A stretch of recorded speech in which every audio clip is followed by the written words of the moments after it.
administration for answers? Do we go to the opposition or we look somewhere else? Mr. Sia, that's how things stand tonight, and we're going to talk tough. Welcome to the show, ladies and gentlemen. Even those who are going to watch later, we say welcome, welcome, and welcome.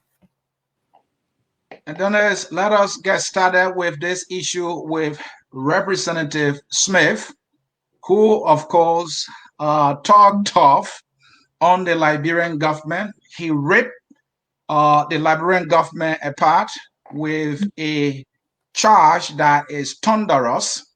And let me put it on the screen for our viewers to take a look. We will read it and then we will get to it, like you said earlier.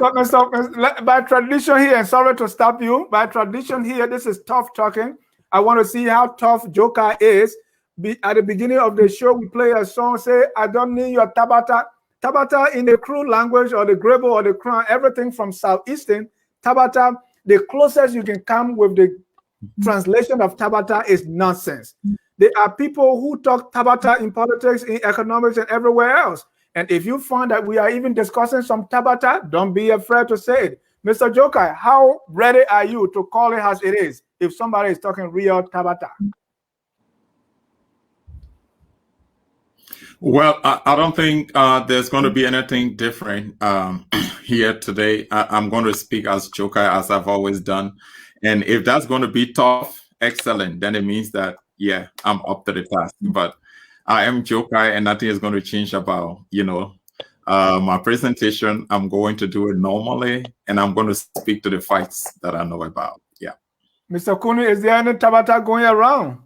Oh, a lot of Tabata. And as we go by, I will be differentiating the Tabata from the non-Tabata.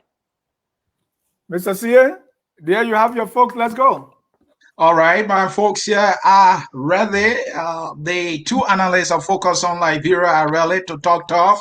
And so let's roll in the first issue here and see how tough they are and whether or not they will see complete Tabata in this first issue. Issue number one, Representative Christ, a Republican of New Jersey, very recently described the government of President George Weah as kleptocratic. Let me read what he said. In Africa, we have a special relationship with Liberia, which was funded by free American slaves.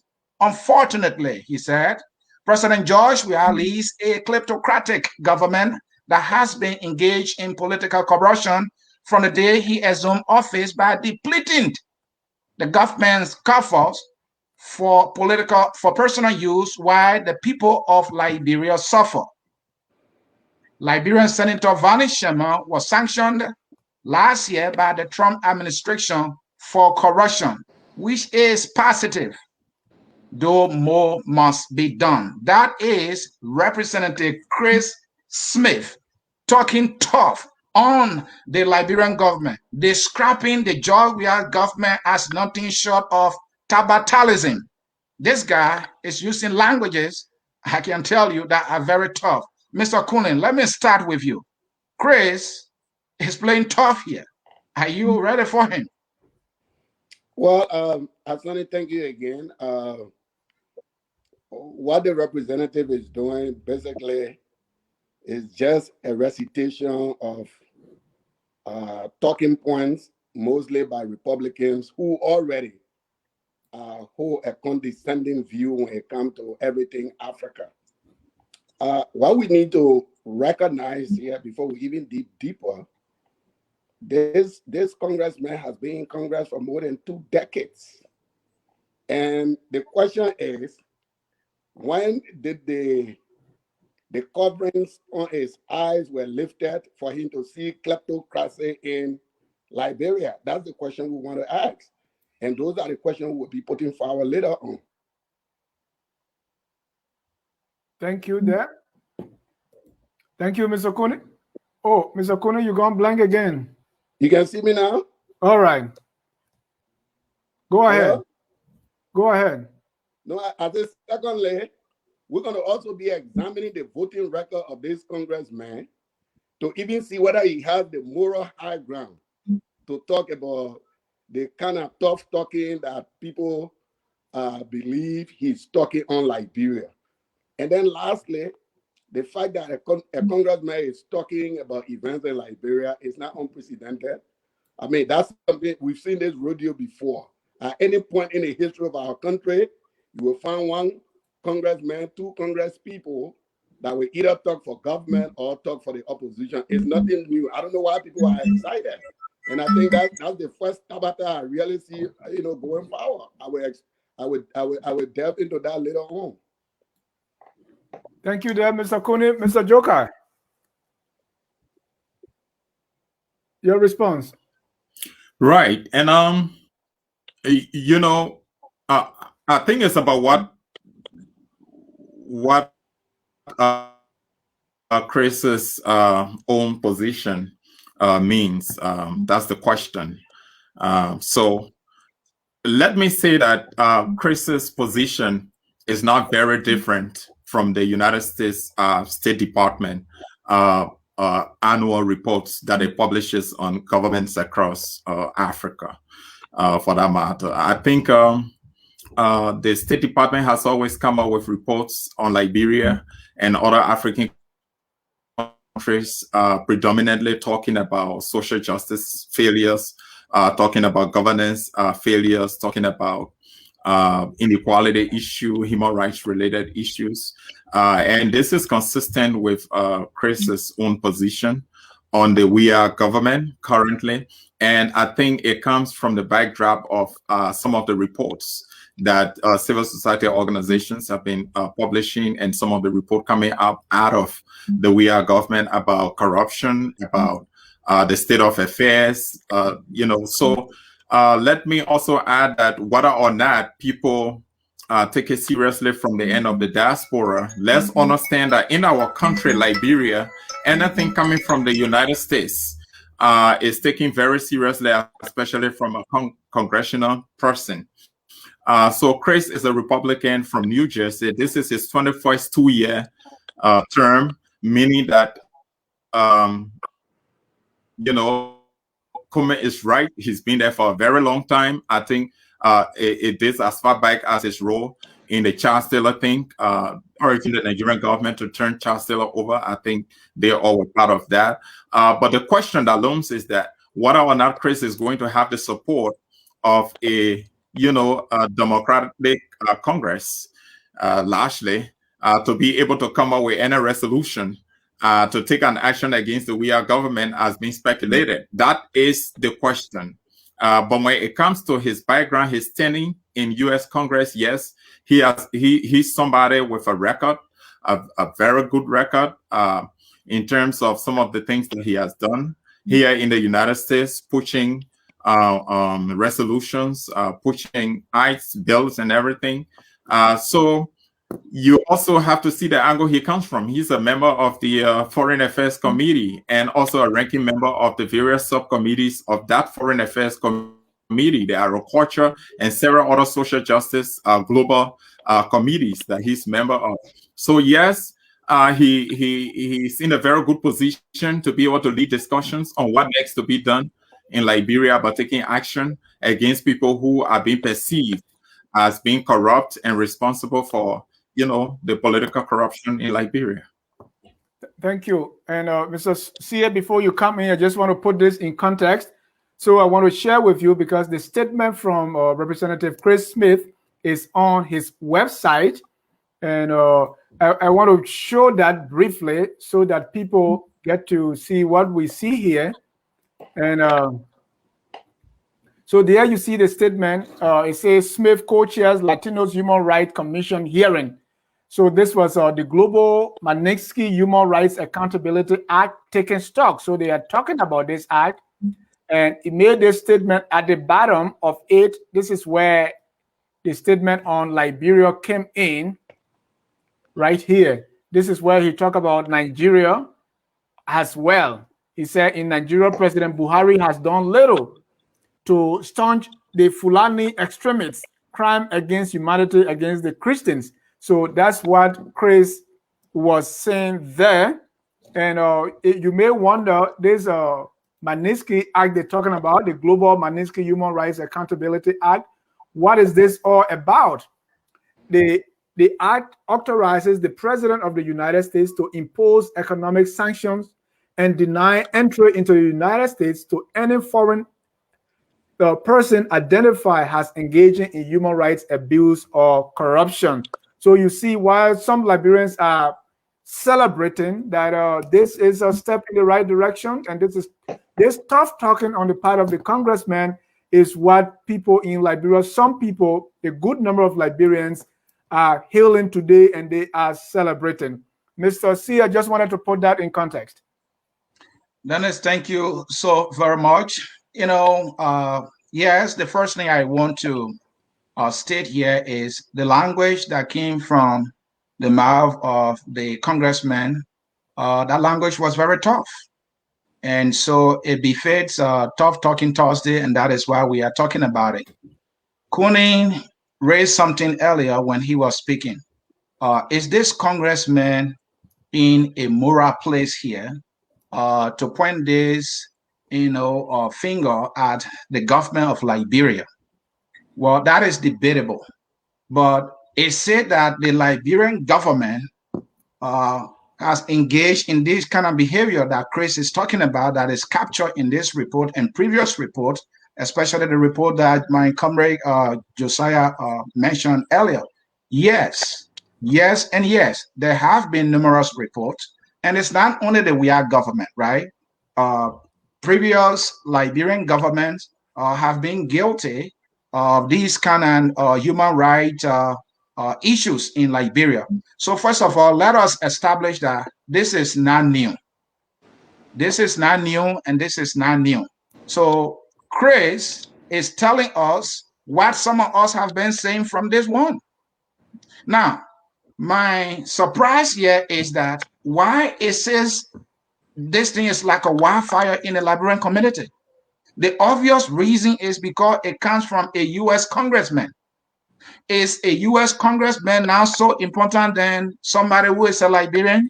Many Liberians have said these things exactly, and even in tougher language that Chris has used. But out of a sudden, because he's white, because he's American, so now it rings bell to people, and another person will go live to talk about it, so you have thousands of people listening to that person. So Dennis, this is no news at all. This is no breaking news. We are aware that when President Weah took over, we saw the 9th Street building going down. And not only that, we saw condominiums going up. Barely 3 months into his presidency. Those are the behavior he had engaged in immediately upon taking office. And that is what Chris is saying. Many Liberians on social media and many platforms have said this very thing. The word kleptocrat that he used, it has become a common word in the Liberian community. Either a Sully, a white guy uses the word, and then it's a bomb. Seriously, Liberians? So this thing that people see as a wildfire is no wildfire. And this thing here is not going to do anything to the Liberian government. It's not going to do anything to the Liberian government.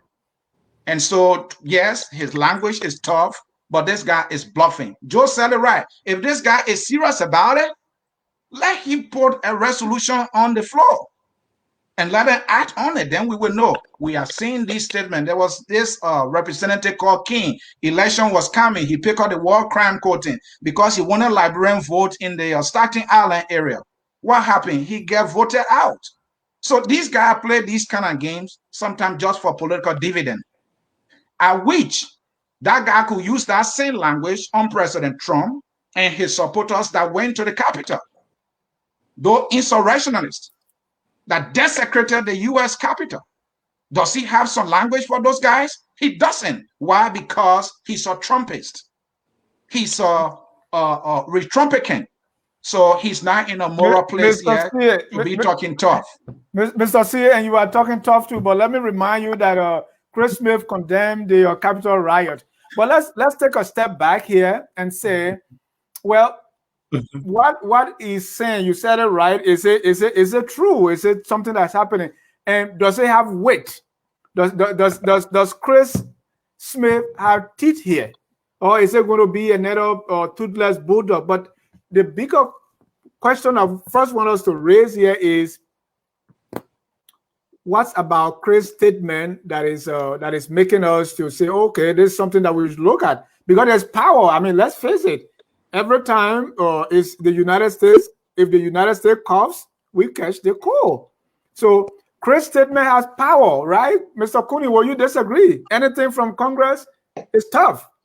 Look, Dennis, given my years of experience working in and out of government, I'm very much familiar with things that are routine. And as my younger brother stated, these reports are annual reports authored by the United States government, to reflect U.S. assessment of situations in different countries. This is not this is not breaking news.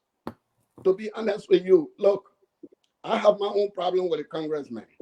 Here is a guy who voted against the Women Against Violence Act, a guy who voted against the CARES Act, a guy who voted against the George Floyd civil rights law, a guy who voted against for We the People Act.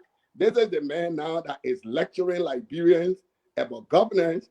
And as Mr. Cooney, I don't want to stop you. But yeah, this is Tough Talking Thursday. Because here is the thing. Talking tough, then you stop me. No. I just want to give you something before you continue, right? Because it looked like you're trying to sidestep the issue. Even a broken clock can be correct twice a day. So if the guy had voted against these things 1,000 times, is he not talking the truth this time? I said he's talking Tabata. That Tabata he's talking. Okay, go ahead. Whether it is true or not, we all have considered that these are the issues that continue to face our country from time to time. These issues are not limited to George Weah. Where was the congressman when Chevron gave $10 million to pass government and the president gave the money to his son? Where was this congressman when previous government sought about $10 million of our money fixing an executive mansion that couldn't be fixed? These things are not new. The celebration you see, and the point I was driving at, the celebration you see with some Liberians is what I have always referred to, the laziness of Liberians. Some Liberians believe in this manna mentality. Somebody's supposed to do something perfect and give it to us. The solution for the problem in Liberia, Dennis, rests in the hands of Liberians. We will have to fight and change our system, not a statement by a congressman, a routine statement by a congressman that got everybody cheering. All the people that are cheering are the people that are incapable of taking concerted actions to change conditions in Liberia. So they're looking for a savior. This our quest to look for savior all the time is what continues to get our country into problem. We don't assess anything. By the time somebody say anything, we say, oh, a savior is on the horizon. I'm not denying what is happening in Liberia. I'm only telling you that it is us, Liberia. It is our responsibility. We have to change the condition in our country, not just some press statement by some U.S. congressman who, to all intents and purposes, he doesn't give a hoot about Liberia. He reciting the talking points of his party, of himself, and other things. These are all routine reports. I can get you State Department report that talk about those issues all along. And it's not going to change anything in Liberia. Liberians will have to grab the issue. It is Liberians that are electing corrupt people. It is Liberians that are electing kleptocrats. It is Liberians that will change that condition. So what is Smith going to do? Nothing. So that's why I'm saying he's talking about that. Mr. Jokai, we cannot deny that when George Bush said Taylor had to go, it happened. Why it's true that Chris, you and maybe giving these reports, I mean, U.S. State Department giving these reports all the time, we cannot deny that there's force behind this statement, don't you think? So interestingly, you need a White House in keeping with the Miniscule to be able to enforce the position of Representative Chris. It has to be supported. And if Chris can go ahead to garner the support of Congress, then indeed he can succeed in doing what he's declaring. But let me say this.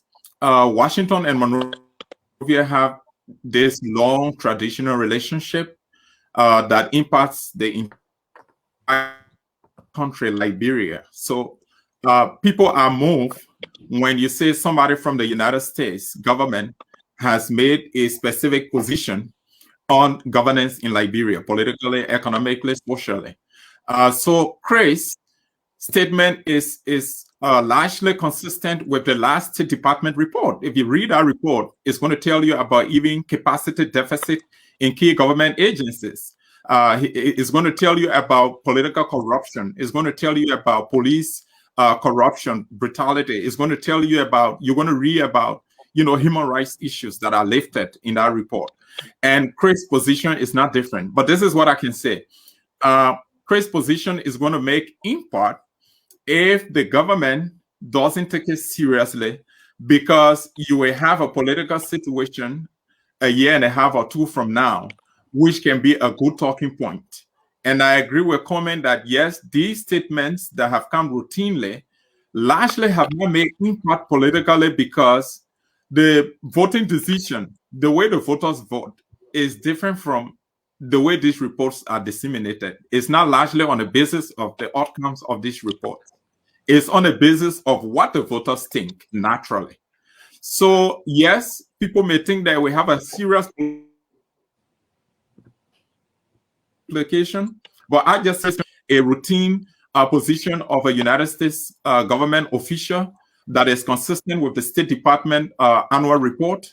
If he doesn't take another step, and the step he needs to take is to garner that support in Congress, and is to be able to have the backing of the White House consistent with the Minuscule Act. And so that's what I see right now as far as Chris' position impact on Liberia is concerned. Mr. Sear. Dennis, I don't see anything here. Let me talk tough here.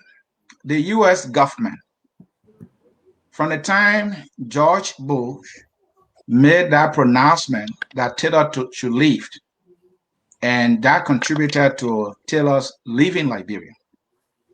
Since then, the U.S. government has become a toothless bulldog when it comes to matters in Liberia. Either it will connive with the Liberian government, or it will aid and abet a corrupt government in Liberia. That is what the U.S. government has been doing. I know some people may disagree with me. If the U.S. government cares about any accountability whatsoever, we have the government of Ellen Johnson Sirleaf.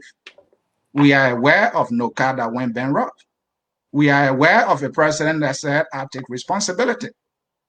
We are aware of a government that could not provide electricity for 12 years just in Monrovia. I'm not talking about my hometown in Southtown. You don't have to go that far. Right there in Monrovia, they could not provide and maintain stable electricity.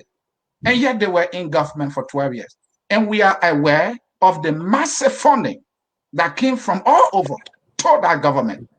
And today that government has just barely been out of government for 3 years. It's like we are starting all over. What has been the U.S. government position on that?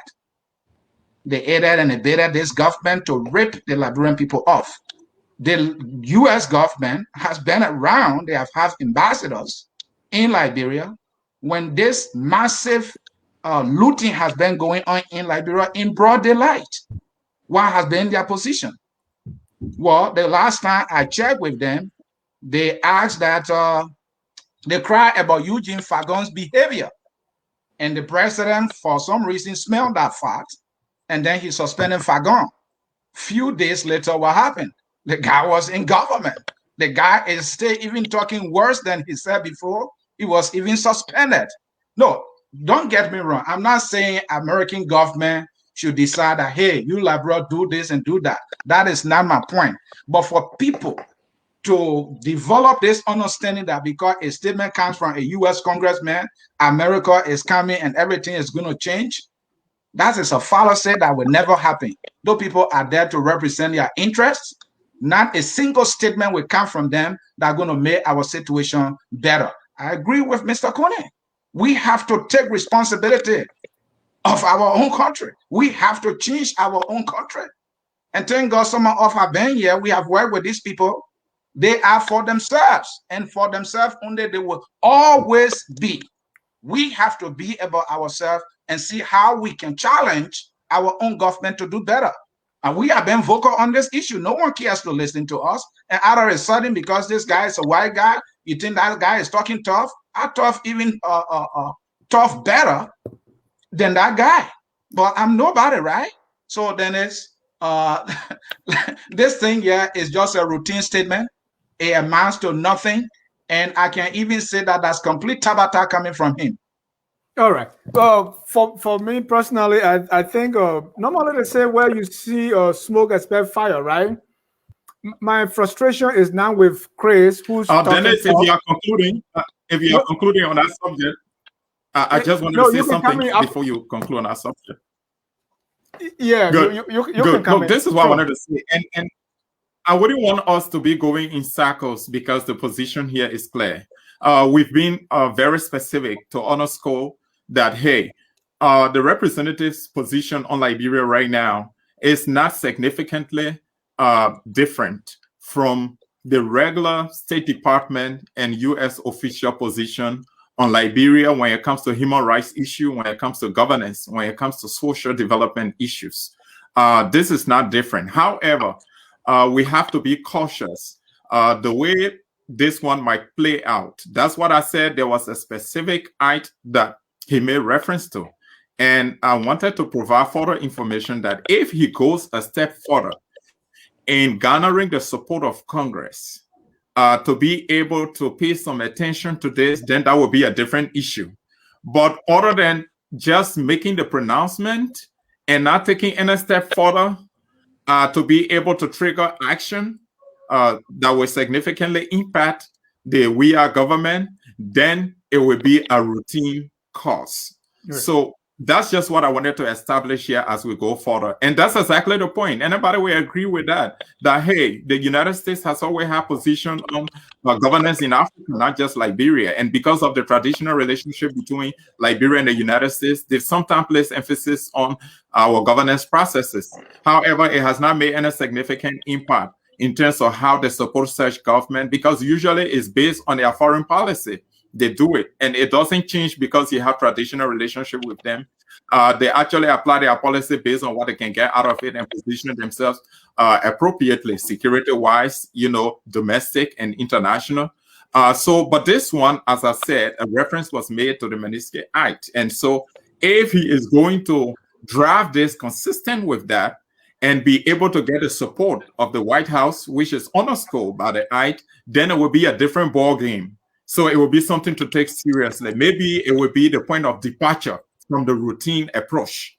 But other than that, this one, for me, is consistent with the routine United States government official making a position on governance or the U.S. State Department report, which we read regularly. So will you consider that statement as tabata? Mr. Joker.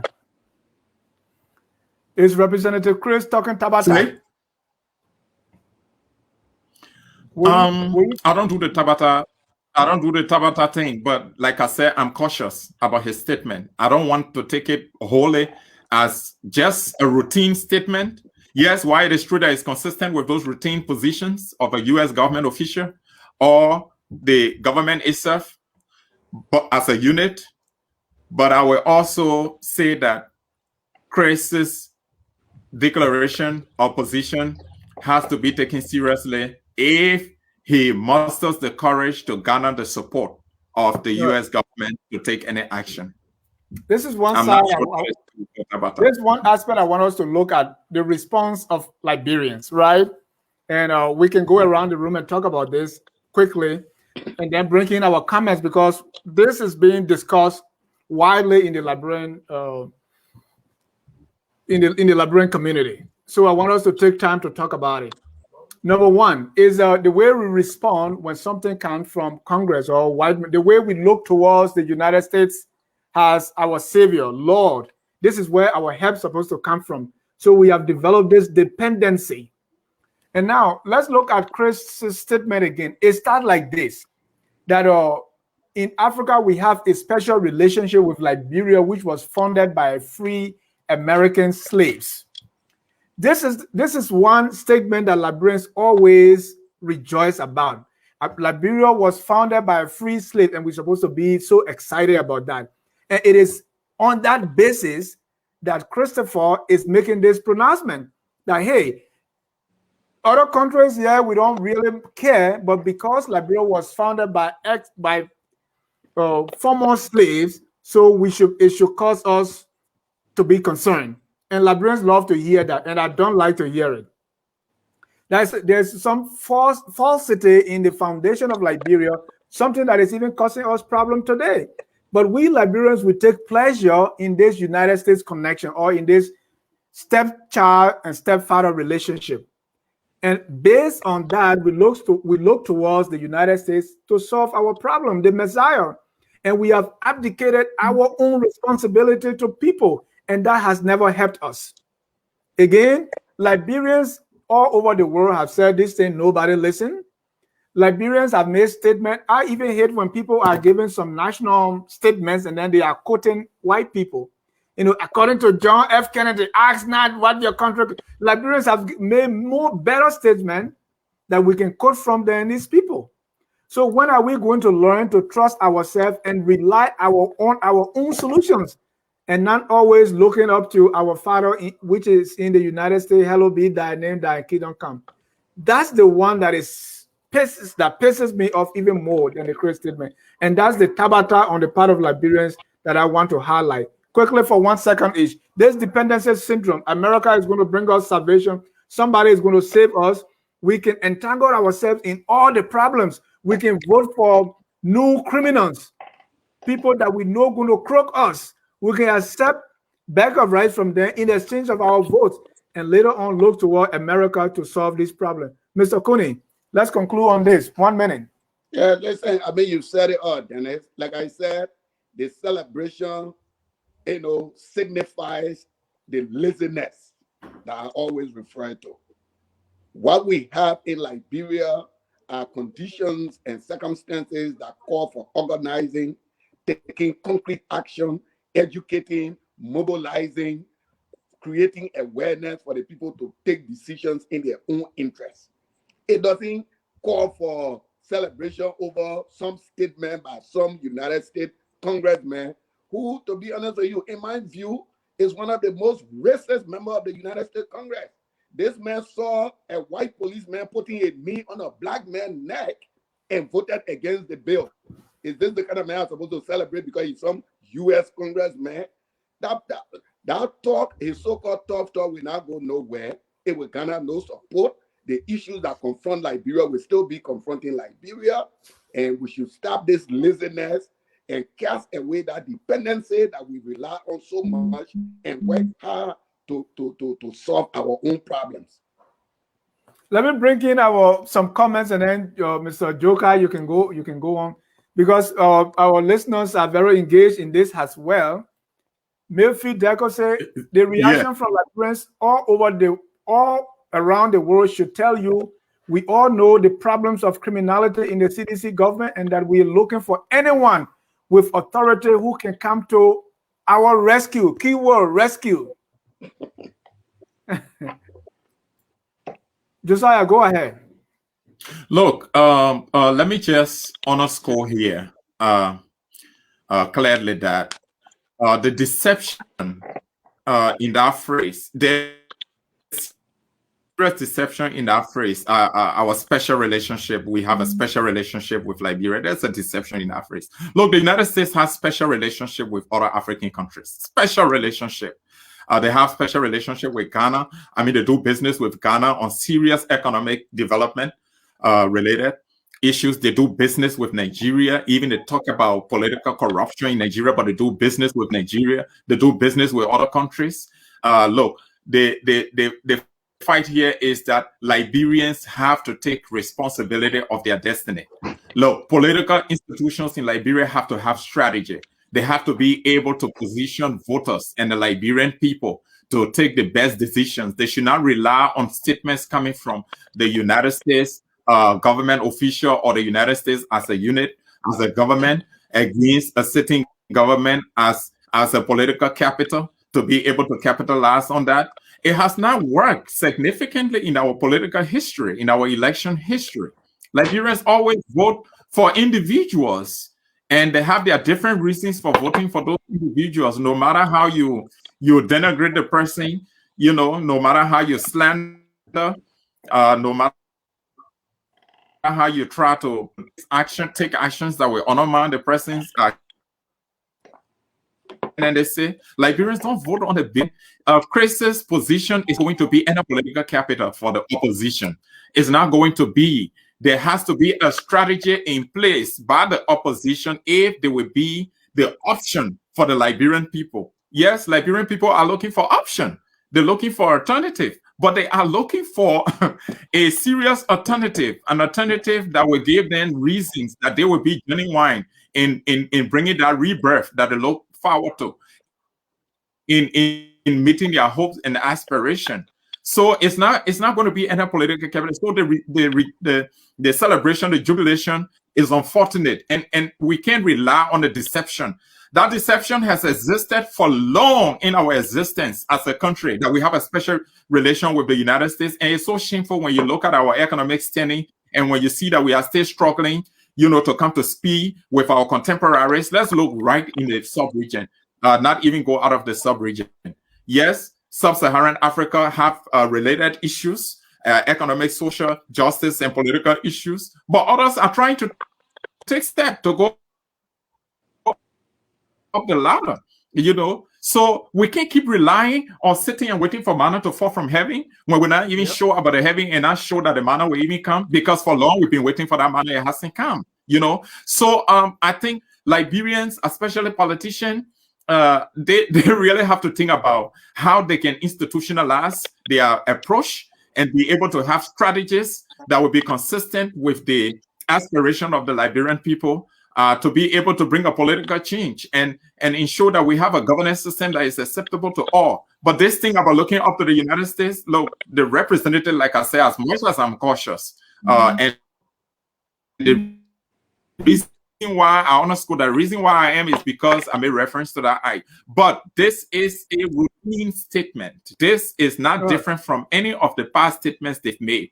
USA has produced reports. USA, through which the United States government provides support to Liberia, has cautioned past governments, including the Weah government. But it has not changed its support to those governments. It has supported the different programs of those very governments, giving them loans, giving them grants in different spheres. So for me, Liberians should think about how we can solve our own problems.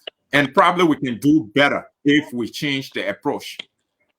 Thank you. Mr. Soni, before I bring you in, let me read two comments here. One from UJ Dekia. He said, thanks, Representative Chris Smith, for your opinions. Liberians need to understand that Chris was speaking his mind and not the final decision of the U.S. government.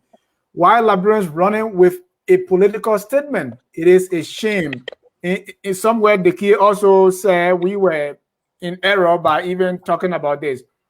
Then a statement from Benjamin Sembi said the president of Liberia was signaled out by name, calling him a kleptocrat, accusing him of using the coffers of the government for personal benefit. Like Josiah said, there could be some potential action pending. Smith also said more needs to be done.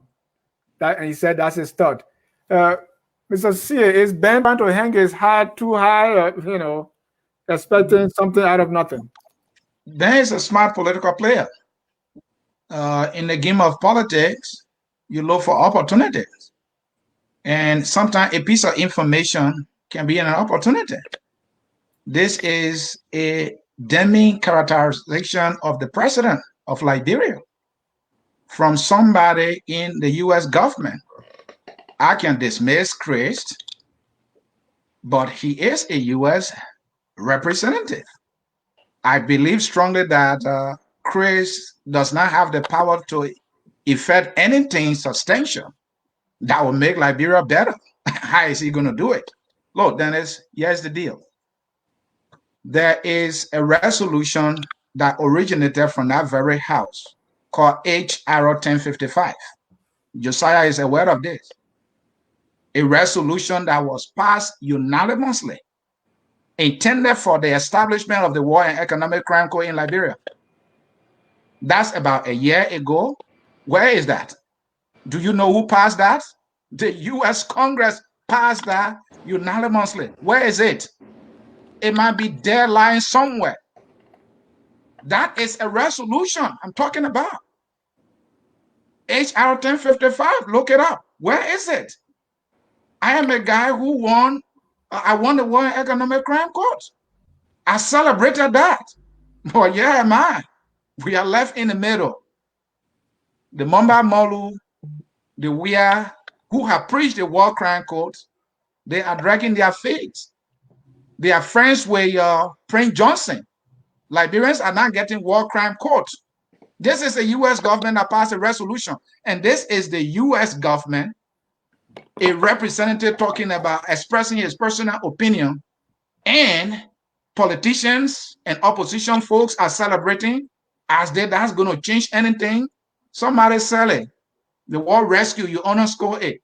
Liberia, the crazy guy we're talking about will not even vote for the American rescue plan to get coronavirus vaccine for his fellow white citizens, to get them stimulus check. He did not vote for it. And you think he's coming for you, or he's coming to your aid to rescue you? Well, maybe you should look up to Sastan, because cooking on there, we can plant some cassava and then we help ourselves. Nothing is coming from this statement. This is empty statement and complete tabata.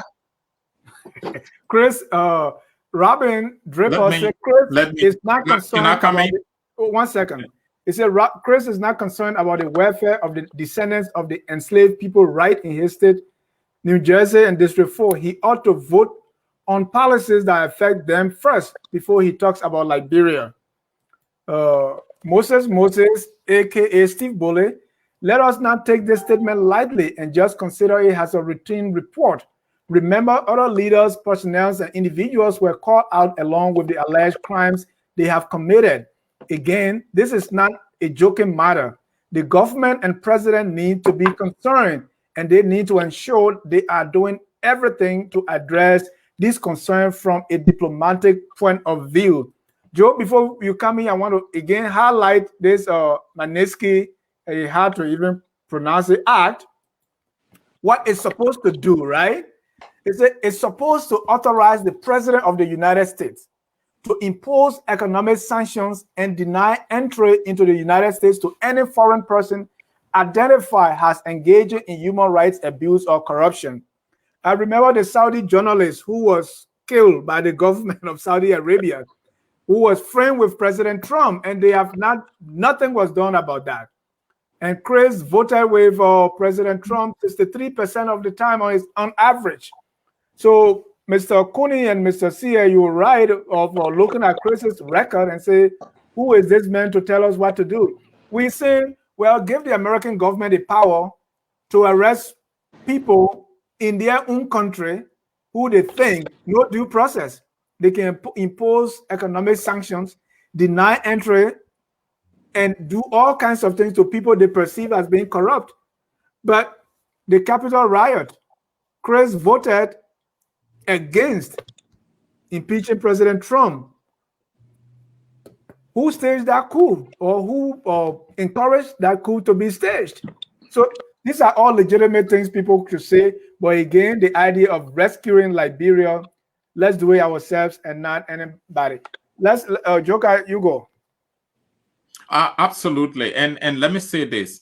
There's a delineation that we have to make here between the way those of us understand the working of the United States government and the role of congressional members in making major decisions here for the United States is quite different from the way people in other countries like Liberia perceive statements coming from officials of the U.S. government.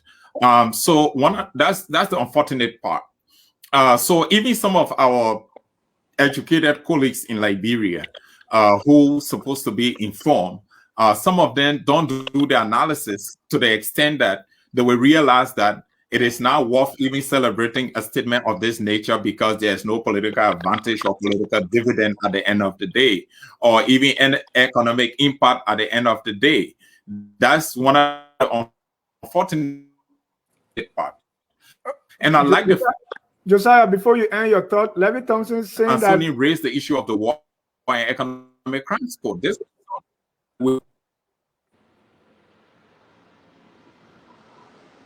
Josiah was saying, before you end your thought, Levy Thompson is saying we are misleading the government of Liberia, that this is an empty statement.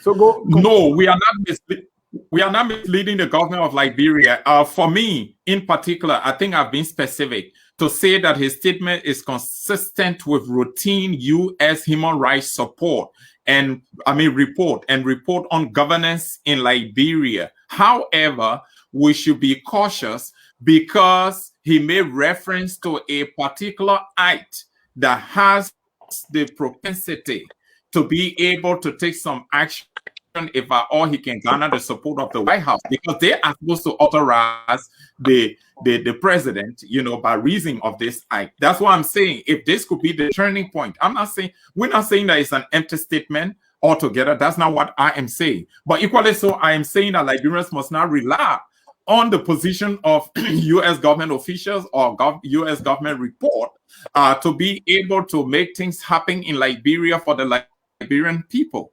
It should be consistent with their own strategy, their own decision, and their own approach to the political situation in our country. And I was trying to make reference to Anthony's position on the War and Economic Crimes Code. Look, that is one perfect example, a classic example. The United States acted. What can they do now is to follow up with enforcing that resolution, because enforcing that resolution, getting it into full force, will definitely see the institution of justice that will set precedent, that will be able to help subsequent government to act accordingly, to act within the confines of the laws, to be able to take decisions and actions that will impact the lives of the people economically, that will situate the country appropriately. And the American government, realistically, if Chris wants to take action, that's one of the instruments that he's supposed to push his colleagues to act on, because that was long since passed. And after that, the RCJ, the International Justice Group, and the Movement for Justice, we jointly presented a position statement to Congress, to support that resolution. And we presented a statement to the Speaker, Pelosi, to even do that. Not a follow-up has been done. No action has been taken by Congress. If they want to help the Liberian people, there are several instruments that they can eye through, not just for one U.S. government official to come after another. This is a routine thing we have seen in so many years. Many government officials have come out and made position statements and slammed past governments in Liberia. Some of them refer to some of them as bureaucratic. They refer to some of them as kleptocrats. This is not the first time, the Samuel Doe situation. Some of them refer to him as idiots. So the point we're trying to make here is that Liberians should be able to take charge of their own affairs and not even celebrate a statement like this, because it will appear as though we do not know what we stand for as a country. Is this what we depend on to move our country forward, for our recovery, for genuine recovery and development in our country? The answer is a resounding no. We need to look within, and we need to act appropriately, especially those political institutions. If you want to see change, you have to do it. There are other reports around, absolutely other reports around. Our political parties, opposition political parties, ensuring that the government look into those audit reports from the past and current to make sure that people are made accountable to set precedent, to deal with political corruption, to deal with economic corruption, to deal with social justice issues in the country. We have opportunities. We also have legal frameworks that can guide us to deal with these issues. Why should we look up to people, foreigners, to tell us exactly what to do? And this is not just about the United States. This is also about Nigerians, Ghanaians. There are things that Liberians are qualified to do, professionals to do. But if you need a Liberian to deal with a particular professional issue, it will not garner the support that is required. But just call the name of a Nigerian or a Ghanaian, you know, or a South African, and say the specialist is a South African. I can give you a classic example. At the Ministry of Education, I worked 2 years for UNICEF to support the national policy on girls' education, and they needed an assessment to be conducted, you know, on the state of girls' education support in Liberia. Liberians recommended that they should bring a foreigner when the head of UNICEF education department in Liberia was recommending me to be the one to do the job. At the end of the day, they had to insist that I do the job, do the assessment, and report on the assessment and present the indicators so they will be able to take action. But Liberians were requiring that a Nigerian or a Ghanaian take action. That's the extent to which, people say lazy, I don't even want to say lazy, the extent to which we are confused and probably misguided in the things that we do. So we don't need to rely on foreigners to help us to take the decisions that we need to take. No, it's not fun. We're going to stay on this topic for the rest of the night, guys. Okay. Our callers, the people want to call in and look at this. Levy Thompson said, all of us are talking Tabata because we all agree with one another on this issue. He said, I see 4 of you agreeing. What kind of a useless debate is it? And Levy, go ahead. She continued to say, remember, they have been asking the Weah-led government on human rights. So, Mr. Kuni, go ahead. Louis, Levy said we all talking Tabata. Yeah, but there's the point I'm going to make. And, you know, I mean, Josiah made some of the points. Listen, the reference to Liberia's special relationship with oil is deceptive. If there is any country on earth that has exploited Liberia to the maximum, it is the United States. What kind of person do you have special relationship with, but you exploit that person to the to near poverty condition? So if Mr. Smith is concerned about our special relationship with Liberia, he should have reflected on those. Now, the other thing I want to say is that the celebration, besides Smith's statement, what I want to dwell on is the celebration. The celebration you see is the lack of innovation, is the lack of imagination, is the lack of inspiration, is the lack of organization by people in our country to change our condition. Like I said, we Liberians will be the one to change our situation. I hear the reference to the World Crime Code and other things. The United States Congress had passed the resolution years ago. The question is, what is the problem with the Liberian Congress? Who has stopped the Liberian Congress from passing those laws? Under our own constitutional framework, it is the national legislature that established courts. All courts in the republic are established by the national legislature. Since we've been talking about this World Crown Court, I have not heard nor seen a bill emanating from the national legislature establishing a World Crown Court or an economic crown court that has either been vetoed or rejected. So this is some of the issue I'm talking about. We got this. We got our own problems that we're supposed to face. We're supposed to fix those problems. We don't do it, and we sit supinely and wait for strangers or foreigners to tell us what to do. This lazy mentality we have that is leading the jubilation in some quarters of our community, it is even more tabata than even the actual statement that this congressman makes.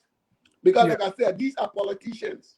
They can make statements to respond to their own constituency here. Like Josiah alluded to, U.S. foreign policy is dictated by U.S. concerns. They're not going to advance their foreign policy, taking into together Liberian concerns, except those concerns further United States policy. Basically, what I'm saying then is we need to return. We need to return to earth. Mr. Kune, yeah. Let me hijack you a little bit. There's a comment on the stream here. I think this person is talking Tabata. This person is Karen Kennedy. The person writes, Kune was involved in the war. Women participated in the Civil War. They were involved in the tribal massacre in Liberia. It needs to be investigated. Is this Tabata? No, that Tabata doesn't even require a response. That's somebody who really don't know me. Yeah. They're trying to seek some popularity at my expense. Those who know me know where Wemokuni was, during the war. Wemokuni helped to bring peace to Liberia. And the sacrifices that we made, I don't think that whoever that is ready that even came close to that. Then the other point I wanted to get to before I leave then is some of the people that are taking that are celebrating this move, they keep making the statement that, well, because George Bush Charles Taylor to leave Liberia, Charles Taylor left. You see, when people have a misunderstanding of events, they tend to make wrong decisions. Charles Taylor did not leave Liberia because George Bush asked him to leave. Charles Taylor had lost the military ground. Charles Taylor left Liberia purely out of military calculations. If Charles Taylor had any military advantage over the forces that were after him, no matter where George Bush said, Charles Taylor would not have left Liberia. But people oversimplify these things. How many times did the Americans ask Taylor to stop the war? Did Taylor listen when he had a military initiative? He did not. Yep. The fact of the matter is, Taylor had nowhere to go. Taylor was cornered in the war. All of the forces against Taylor were almost about to grab him. And so he took advantage of the international community's offer to leave Liberia. He didn't leave willingly with the military advantages on his side. That's not true. So, I mean, that just those who seeking solace in that, they are wrong. And the U.S. government describing other Liberian despots, they call those despots. What did they do to remove those from the Liberian people here? Again, I'm not condoning the methods that were used to get those dictators out of Liberia.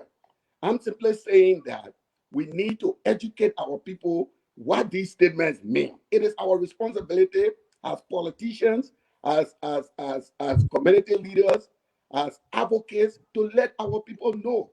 Because if we don't do that, we give our people a false sense of optimism. And then when the results are not realized, the people get disappointed. Liberian condition will be solved by Liberians. It will not be a ready-made solution that anybody will award to us or donate to us or give to us. We have to fight for it, in order to change the conditions in our country. That's the message I really want to send across tonight. Thank you. And Ronald Free is agreeing with you. He said, Wilma is speaking like an elder, endowed with wisdom. Great analysis, my dear brother. But Levy still doesn't agree. He said you were talking all tabata. We have our callers on the line. And let me just clarify something here from Levy. Let me clarify that, hey, we did not come here to this, unreasonably. Can agree on issue when disagreement is required and provide clarifications that will sharpen contradictions, So we wanted to provide our clarification. And besides that, we were introduced here as analysts for Focus on Liberia. Here, we are here to help provide you and provide the public information required, to move us forward as a country. So please don't confuse that with you having a formal debate organized by Focus on Liberia on issues with difference in understanding the topics. Okay. Michael Tybor said, Mr. Joker, your analysis and statement are very ridiculous and insensitive. Without an outside and bigger powers, do you expect the ordinary citizen to prosecute government officials who use corrupt resources to sway power in the three branches of government? The executive manipulates the other two branches, leaving the citizens powerless and victim. And Mr. Joker, if we can spend the whole night on this, I'm fine with it. Because this mentality that somebody somewhere is supposed to save us. I mean, we look at when the war took place in both Liberia and Sierra Leone. Liberians voted for warlords, said, you came mama, you came papa, we'll vote for you. Sierra Leone, when Foday Senghor died, they even assumed his body and desecrated it. They were so angry with that. And yet, we're still looking for this, our Father in heaven, to save us. This is what is killing us. Toilets in Monrovia, schools, there's no place for them to toilet. Who do we expect to build the toilets? NGOs. The president went to Tottenham, there are no benches. In Grand Cru, when they visited a school at Mr. Sears School, they have something from the bush that people sit on, no chair. And the whole place is surrounded by a bush. Can you not get bamboo bench and make something? When the president was on his nationwide tour or the 6 counties tour, they were asking him for cutlass. For God's sake. Somebody, Bishop Maria once said in Kanklanta, if you put your finger in the soil, it germinates. People do not plant, but they want PL480. They want clean rice from somewhere to eat. And this is the mentality that is killing us. We always want somebody else. We are voting for people every day. In remote part of Sino, where I come from, people are in the mud dancing for somebody to vote for to become senator or representative. Their lives don't change. Election cycle upon election cycle, but they keep doing the same thing because somebody is supposed to save them. We're in a very small town. You cannot even get mud to dub the wall of your school building, but you expect someone else to do it.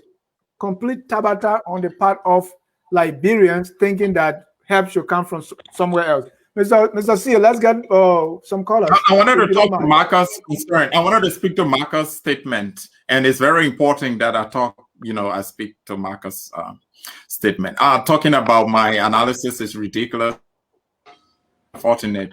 And it's really unfortunate because we don't still do civics now. It was taken from the Liberian schools for some time.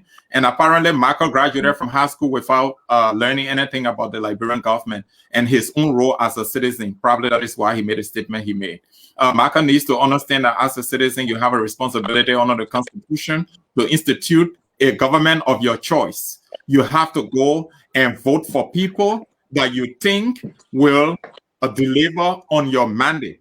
And when you are voting, dropping that ballot paper in a ballot box, there are so many things you are saying to accompany that I am voting for James Brown because James Brown will be able to address the education issues in my country that I will benefit from, that will be able to address the economic issues in my country that I will benefit from, that will be able to address the infrastructure issue in my country that I will benefit from, that we are an independent nation with a democratic government. We say Republican, but it is democratic in nature in terms of the governance process. So you have the right guarantee by your constitution to take the decisions to benefit your people.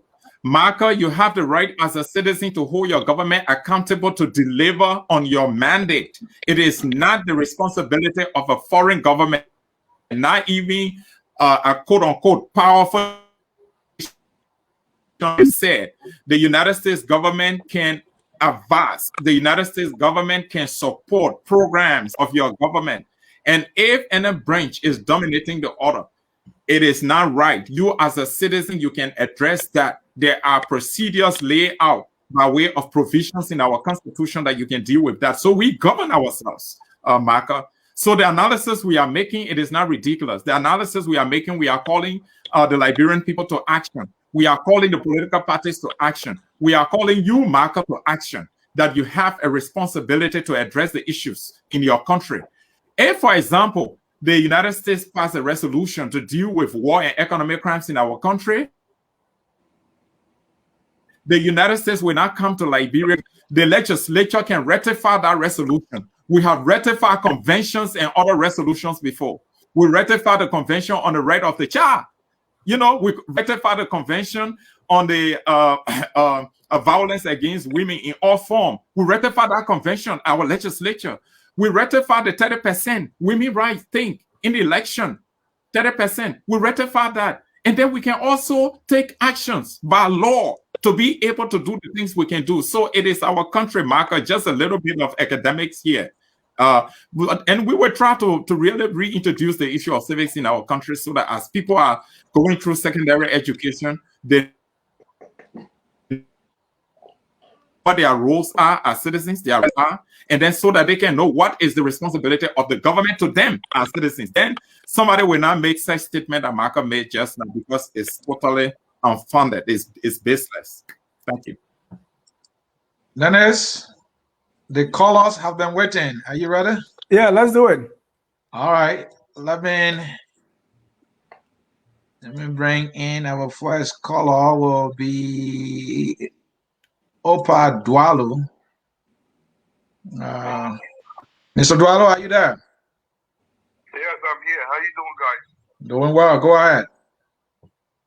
Okay, my point is, Mr. I believe his name is Jokai and the other guest, Mr. Cummings. Mm-hmm. You know, we talk as though Liberia is a sovereign country. We are far from sovereignty. And people sometimes confuse the two. We talk about America is interfering with our decisions in the country. We should not allow America to sway. I understand that. I want Liberia to be totally sovereign. But let's not kid ourselves. We are not sovereign. We are beggars. Okay? We refuse the sovereignty that we do have. We have people who are leading the country who've never run with a market in their life. How would they even understand the issue of sovereignty? Look at our national budget. If you truly want to determine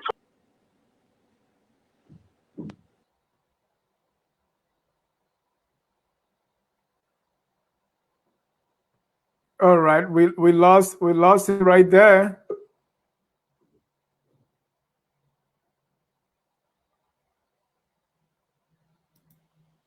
Can you hear me? Yeah, go ahead. Okay, you guys are breaking up. Okay, the international community that we saying, oh, they're interfering or it means nothing. The only way Liberian government is going to listen is until something is done outside of Liberia. The courts don't work. The legislature does not work. The executive has gone amok. They're doing their own thing. They do whatever they want in the country. The American government spent millions of dollars to get us back on track to our civil war. Why shouldn't they interfere if we refuse to capitalize on our sovereignty? We have a government that is not a government. It is a total the kleptocracy word that we use is even worse than that. This is total chaos in the country. And people talking about, oh, we want sovereignty, the interference. It means nothing because it comes from the U.S. content. Yes, sanction more powerful countries than Liberia. It's absolutely nothing that will happen. They're going to burden our local people. I am not for them doing that on Liberia. But this is the only way these people are going to listen. Because we are not a sovereign country. The two guests need to understand, Mr. William and Mr. Josiah, they need to understand that we are not a sovereign country. I don't care how you spin it. We are far from sovereignty. If I want to quantify that, I would say we're about 20% sovereign because we're so far away. But we control absolutely nothing in the country. So other people will continue to interfere into Liberia's business until we get our act together. Thank you so much. All right. Thank you. Right there, Dennis. We have more callers. Let me bring in another caller here. Let me bring in Weah Ketter. Mr. Ketter, you are live and you have 2 minutes, sir. Thank you. So let me just say something here. I think we jumping this gun. First of all, this statement made by the congressman is not the statement from the American government, so it has no weight. Secondly, this very congressman is full of lies, and maybe there will be blunt there. This man lies, taking information from Jerry Brother and Alan White on Jefferson Coaching. You and I know on this show, all of us on this show, you guys are on this show, know Jefferson Coaching never participated in our war. But this congressman openly wrote a statement, putting it out there that Jefferson Coaching is a war criminal and all that kind of stuff. How can we believe this man? This is a complete opposition propaganda machinery to divide what is unfolding in our country right now. Nobody says like Greg is perfect or the government is perfect, but it is far from true that this congressman will come and put this statement or reckless. I think it's reckless. I think it's so immature. I think he should deal with his people in New Jersey and do those things that are right in America here. You know, instead of melting in the church of Liberia falsely, because as he's speaking about Liberia, the government being the media, what kind of terminology he uses, Kleptocratic. the international community is still pumping millions, hundreds of millions guys to this cynical government. This is not the American government. This is the position of Chris Smith and some Liberians who are on destroying this government image.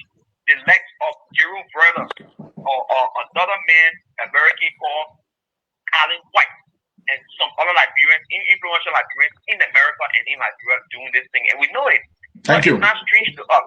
And like Mr. Dennis, and one thing I want to inform you guys, just how you see Liberians are concerned about this, and people in the opposition group are running with it. It is the same way people that support the government and well-meaning Liberians are condemning this statement. And this statement will not hold water no day. Thank you. Thank you, Mr. Thank you. Mr. Asuni, before you go on, Ben Sanvi is let's bring in Ben Sanvi. Ben, you are live. Hey, Mr. John, how are you? And good evening to the rest of the guys. First of all, great discussion. I was listening, and can you hear me? Yes, sir. Okay, great. Sorry, I thought I was lost. But first of all, let me say, I'm leaning more to Josiah's thought process, but with a segue. Mm-hmm. Why I think this is different. First of all, I do not believe that this is a replica of other statements that have come out. Let's put this first in context. This was not like a written statement from the congressman. He made this comment at a hearing. It was a hearing, and like I said in my comment, he singled out the president of Liberia, which is something that has not been done before. The only other president of Liberia that a member of the U.S. Congress has signaled out was former President Taylor, and we all know exactly what ended up happening.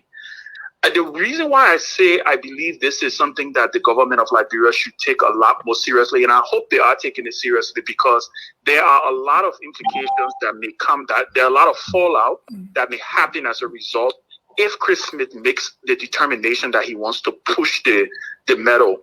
I heard Mr. Comey talk about the fact about the dependency syndrome. I think that's apples and oranges. I think that's something that we all know, that we depend heavily on the U.S. and foreign partners. If you even look at the current government, the current government celebrates the fact that she got into an IMF program. Every time the USAID, there is a award of some money, it is something that is celebrated. So we can't have our cake and eat it. Why I believe Chris Smith's statement is absolutely is something that I don't think we can just sweep under the rug, is because, like I said, let's also remember the local politics here in the U.S. Chris Smith he's a ranking member of the House of Representatives. I think he's the fourth in line when it comes to the Republican caucus, correct? And the other issue is he has the ability to rally his colleagues. We saw this with Ed Royce. When former Representative Ed Royce decided to take on the issue of Charles Taylor and the MPP government, he was very, very successful in rallying his colleagues. So I think I don't know what he's going to do. I know he made a statement in the past, but like I said, the fact that he was on a virtual hearing and singling out the president, he talked about the fact that the president, was using the coffers for his personal benefit. He talked about the fact, and like I said, at the end of it, he said, and more needs to be done. He talked about the Majinsky Act, all of those things. And that's why I say I lean more with Josiah with caution. But I think there is something here that is bigger. The other key point I want to talk about is that Liberians have engaged Chris Smith. The International Justice Group, with Jerome Verdier there, it is publicly known that they are the ones who have been piling pressure. They've been trying to knock on doors. So I think what the government of and I'm not in the business of giving the government advice, but for the interest of our country, I think what they need to do is to figure out a way how to start to mitigate some of these things, because there can be ripple effects across the board when it comes to the issue of the U.S. deciding that they want to start to sanction. They don't have to put economic sanctions on the country. The Majinsky Act talks about targeted sanctions. If you have targeted sanctions against officials of the Liberian government, how is the private space going to open? How are businesses going to want to invest in the country? There are several layers that we're talking about. On the issue of Liberians being lazy and celebrating, yes, like Anthony said, political opponents of the government would take advantage of this, but I think there is a bigger picture here. I don't think the government should take this lightly. Okay. And so whatever ends up happening, I think the country is at a very, very, very peculiar point right now, and I think we need to look at this, holistically and without just brushing it off as Mr. Comey is trying to do, or even Mr. C, because I heard him say that it was Tabata. Two things, Mr. Sanvi. Are you saying not brushing it, but it does it worth the celebration that we are seeing? Is that what you're saying? Well, I wouldn't listen. Well, and the word celebration, yes, there are obviously, like I said, people who are opponents of the government, right, feel that okay, finally, because let's not forget, this government has been in power for 3 years, right? Again, like I said, this is the strongest up to date. I'm waiting to see a statement that came out of Washington, whether by a congressman or whether by State Department, where it singles out the president of Liberia. Right, and you keep saying single out. What do you mean? They also single out President Buhari, President Erdogan. Well, let's okay. The issue of President Buhari and Erdogan is all based on different interests. You know the way the U.S. government works. I just want to, when you say single out, that's what I want you to explain. Single out meaning he called President Weah's name. The man virtually called President Weah a rogue. Without trying to sugarcoat it, right? That he presides over a kleptocratic government and he uses the coffers for his personal use. There's no other way to define that. I thought that was very, very, very powerful and very strong. And I think that is a message to Mr. President. And if I were the president of Liberia, I would probably be calling my ambassador, right? To figuring out, first of all, how he didn't know this was coming out. Right. Okay. Right? What are those things that are happening? So I don't think it's something that we should sweep under the rug.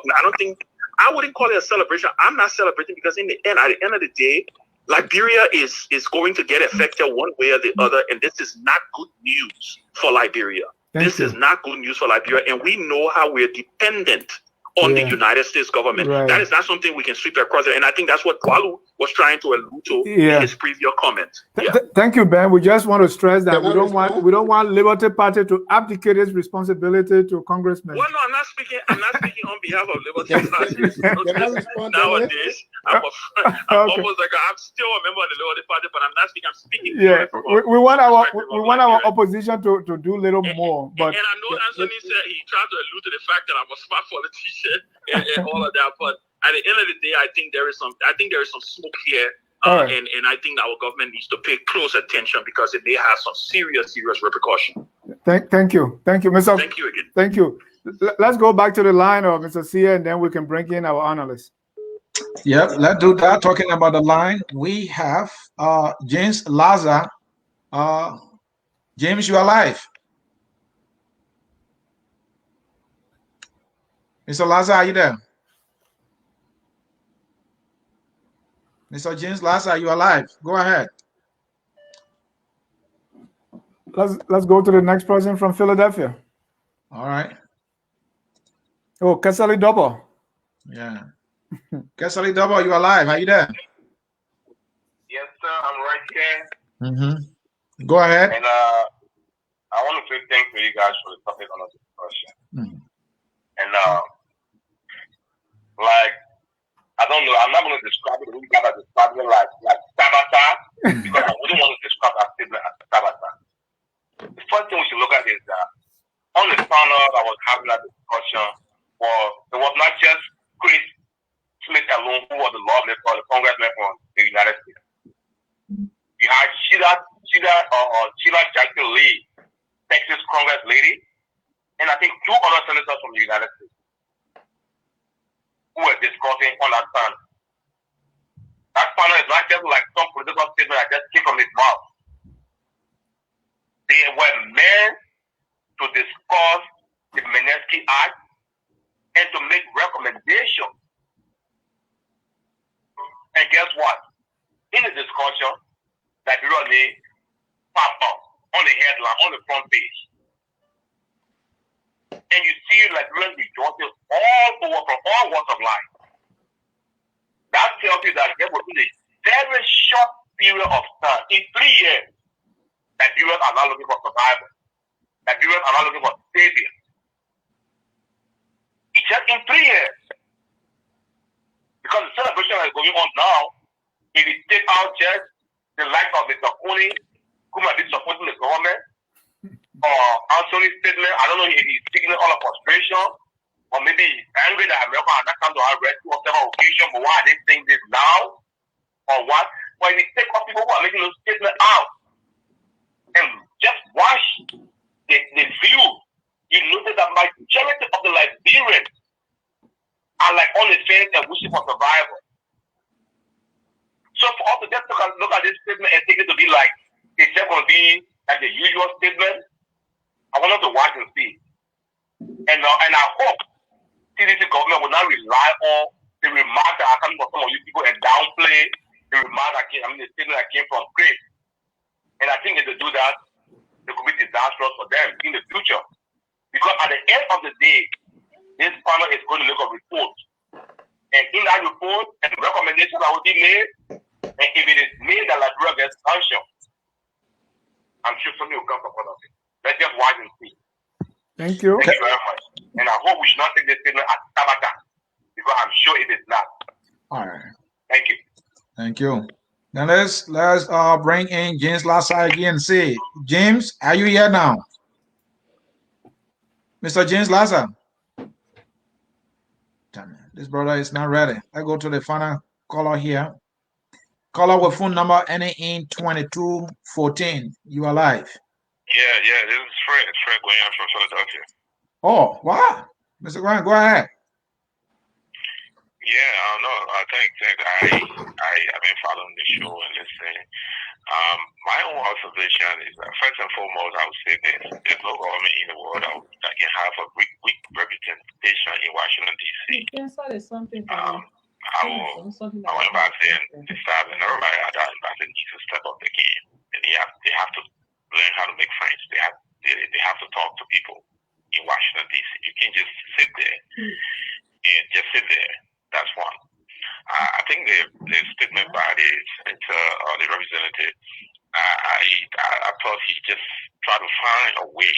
I thought he was fair the statement. I think he just tried to find a way to squeeze it in there, because if you watch the whole discussion, what they were discussing and what he said, for me, I find no correlation. And I could be wrong, but you can't talk him right and just jump straight to somebody being stealing money and doing this and doing that. I'm not saying this about the government in anything, or way, shape, or form. The last speaker, he said the whole Liberia is celebrating. I don't know where he found that. There's no government that would say they don't have an opposition. Of course, the opposition is going to celebrate, but Liberia is Liberia. Liberia is for every one of us. Those kind of things, if they impose sanctions on Liberia, everybody's going to suffer. It's not only the government. So if Liberians take it and run with it, I think that is good, because they want power tomorrow.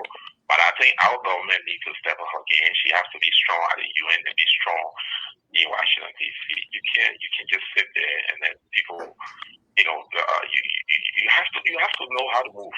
You can, as an ambassador or you got diplomat, you have to know how to move. Before this thing come up, you should have an insight.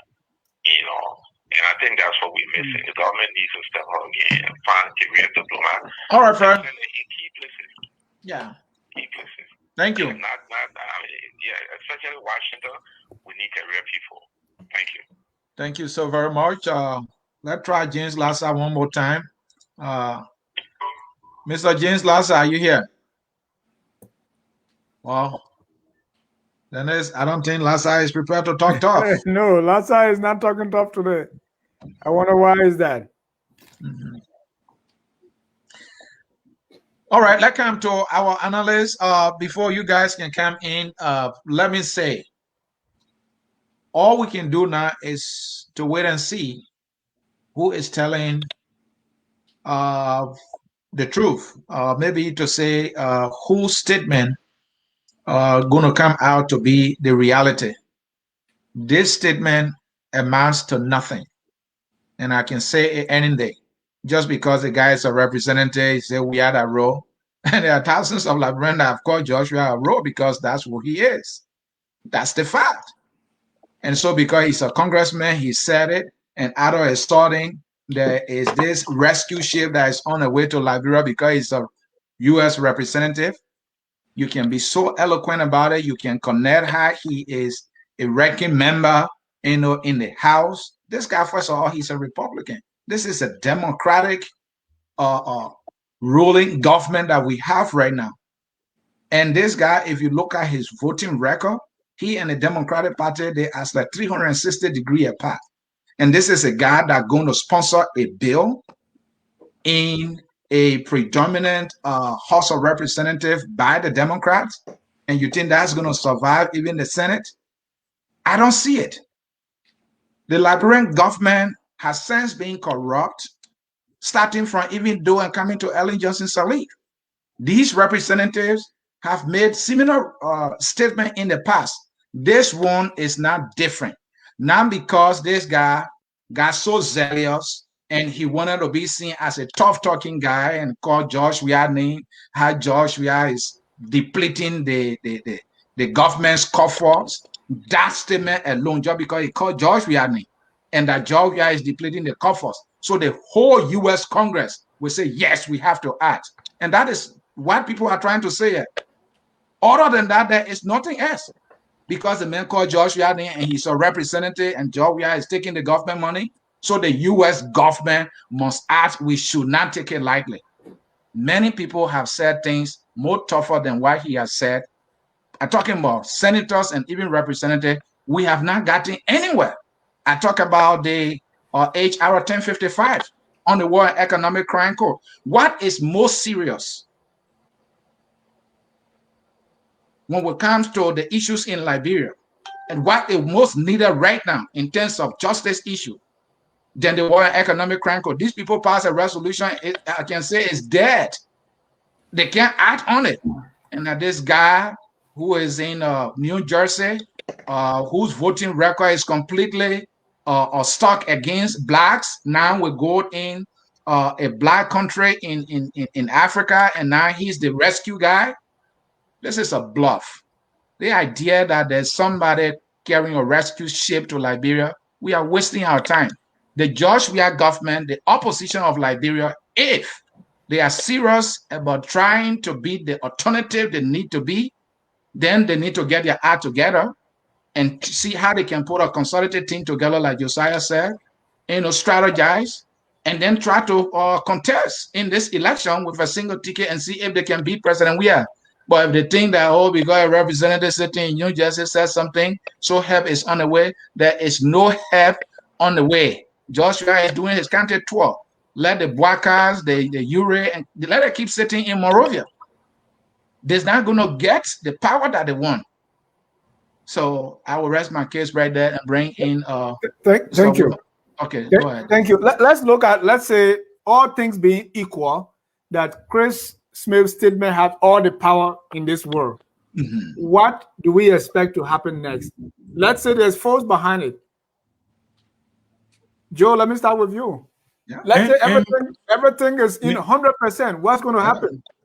And that's exactly what I said from the outset, that as much as Chris's statement, his position is largely consistent with U.S. regular reports on governance in Liberia and statements of government officials from the United States, we have to be cautious, because there is an act that within which, the context within which Chris is discussing this thing, and he is also making reference to things that are happening on the ground. There is a litany of social, political, and justice-related, economic-related issues in the.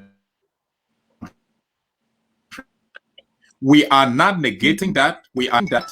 What we are concerned about is whether his statement in the context of the minuscule act and authorization of the President of the United States will be enforced. That is the concern. And that's why I say we should be cautious. That might be possible. But on the other hand, let me use the time to say this. In the country, there are three factors that will underpin 2023 election. Three factors. One factor is the role of the opposition. The other factor is the governing CDC. And the third factor is the management of the election in question. Those are the three key things that will impact voters. How they vote, who they vote for. Those are the three things that will happen. This one, if it takes place, for any action to be taken as the result of Chris's position, it will affect the Weah government because there will be individuals that will be affected. People who play Mr. Jokai, that is an ideal situation. Describe it. Mr. Jokai, what specifically will be those actions? Sanction or not coming to America, or what exactly going to happen? All things being equal. Right. So firstly, there will be reputational issue, like you sanctioned, you bar people from traveling from Liberia to the United States, for example. That is going to raise questions about their own standing in Liberia, and going into 2023 is going to impact that seriously. And if they were sanction the Weah government by not providing any basic economic support as they are doing it, if it's going to involve that, it's going to impact them seriously if any economic action is supposed to be taken in that. But all of this will be only in an ideal world. If it is not considered as a routine situation, if this is going to be considered in terms of action taking, that's what you will see. That's the impact you will see. And going forward to the election, it will affect them, but not necessarily something that the opposition should depend on if there should be that option that the Liberian people will consider. If there should be that option, then it requires a lot that is different from what the measure that Representative Smith is talking about. A lot. Thank you. And Mr. Kuni, I'll bring you in.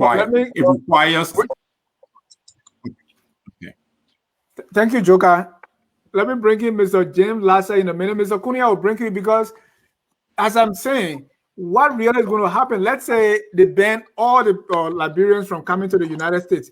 Do we really think that that's going to stop the government of Liberia from doing what they want to do? If you don't, I was in Chancellor territory during the war when all the ban, and those guys were happy. Right now, if there's one cop in Liberia that just we will eat it. So I don't know what sanction is going to do. But let me bring in Mr. James Lassa. James Lassa. I think he was sleeping. He woke up now. Mr. Lassa, your comment briefly. You have 1 minute, 30 seconds. Yeah, thank you, Dennis. I'm sorry that I couldn't make it, but I think the statement from the congressman is a monumental position statement regarding our country, Liberia. Even if it is routine, it is certainly more than routine because I quite don't agree with much of what I've been hearing along the line of dismissal or discounting the statement coming from the congressman. I think it's monumental. It is impactful because, first of all, this congressman has a record. Mm-hmm. This is a man with volumes of records on the books on account of action he's taking in the past. He certainly could nearly be singularly credited for the arrest and prosecution of an imprisonment of Charles Taylor. We have documents available that he was personally involved for the process of facilitating the arrest of Taylor from Nigeria and then transitioning him to Liberia because Obasanjo could not just allow him to be taken from Nigeria directly, so that he's not held responsible for that, so that he will be at least seen as having gone back to his home and then taken from there into imprisonment. So the statement is monumental. Mm-hmm. It is not routine. It is impactful, and this is a man who has a record, and the record also indicates that he actually was able to vouch on behalf of Liberia in the American Congress. So Mr. Lassa, so as a result of Chris Smith's statement, what do you think going to happen in a deal situation? Will President Weah be arrested, or what's the connection there? What's going to happen? Well, the last time when he was involved, a Liberian president was arrested, prosecuted, and imprisoned. So it's not that cannot happen again. Okay. But that does not mean that is what is going to happen. In any case, what is going to happen is that this is just not another routine statement that is vain. What do you anticipate, Mr. Lassa? We're talking tough here. Be blunt. Because, well, there are various forms of sanctions. I did hear him speaking of sanctions. Sanctions can take various forms. It can be individual, it can be on nations, nation states, and others. In this case, I heard him specifically mention individuals, and that would be the most preferable form of sanction that should be solved in this case. So and what's the impact? What's the impact going to be? The impact would be that it will send concern and fear in the hearts of those involved in the murder of auditors, in the disappearance of containers of money and others, and abuse of human rights, so that when they are doing it, they know that there is something that they can be held accountable for, and that certainly is not any little thing. Thank you. Thank you. Because the last time I checked, the most popular senator, Prince Johnson, is not coming to the United States, but I don't know to what extent that has impacted him. But let me go back to my panelists. Mr. Kune. Yeah, Dennis, I really want to thank our callers for putting their view forth. I especially want to comment on my brother's Ben's view. I now understand why Asuni called him a smart politician. He's a young and smart politician, but everything that Ben said practically confirmed everything that we've been saying here. No one here has argued that Liberia is not dependent on the United States or on other countries. That's not the argument. The argument we're making here is that changing conditions in our country, making lives better for our people, creating the atmosphere to educate our people, to organize, to inspire them, cannot be substituted for a statement that comes from a foreign source. This is the hard work that we have to do. And for us to fill in that responsibility or to ignore that and look up to some statement as now being the savior of the Liberian people is the laziness I'm talking about. That's the laziness I'm talking about. And this whole thing about people getting hyped about the president's name being mentioned, again, I say that. Though name was mentioned in several United States statements. What did the United States government do to take Doe from the Liberian people or to change the condition of Liberians during the Doe administration? Like Ben rightfully mentioned, Ed Ross had Charles Taylor as a target person. Besides naming Taylor, what did the United States government do during the entire Taylor reign to change the life and conditions of Liberians in Liberia? These are the questions we ask. And then you ask, okay, let's assume everything here works. You know, Smith is able to put together the kind of coalition that will lead the United States government into action. You know, say, what are they going to do?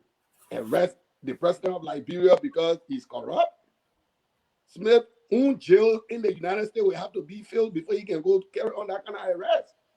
Or impose sanctions on the country.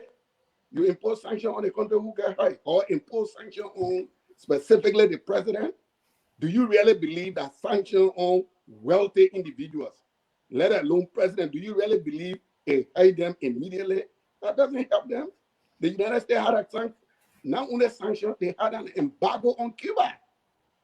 Did they change any situation, any condition in Cuba for 50 years? These are all short-sighted solutions.